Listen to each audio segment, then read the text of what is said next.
حضرت ابن عمر رضی اللہ تعالی عنہ فرماتے ہیں کہ اگر میں یہ حدیث شریف حضور صلی اللہ علیہ وآلہ وسلم سے ایک دو بار سنا ہوتا تو میں یہ بیان نہ کرتا، لیکن میں نے اس حدیث شریف کو حضور صلی اللہ علیہ وآلہ وسلم سے 7 بار سے زیادہ سنا ہے۔ میں نے آپ صلی اللہ علیہ وآلہ وسلم سے فرماتے ہوئے یہ سنا ہے کہ بنی اسرائیل میں کفل نامی ایک شخص تھا جو کسی قسم کے گناہ سے نہیں بچتا تھا۔ ایک عورت اس کے پاس اپنی ضرورت کے لیے آئی تو اس شخص نے اس شرط پر 7 دینار دیے کہ اس کے ساتھ بدکاری کرے گا۔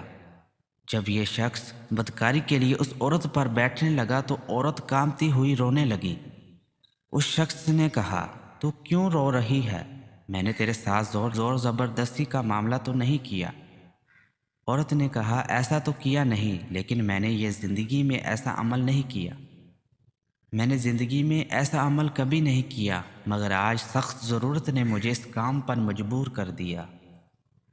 عورت کی بات سن کر کفل پر زبردست اثر ہوا اور یہ کہہ کر عورت کو چھوڑ دیا کہ اب میں اللہ کی نافرمانی کبھی نہیں کروں گا۔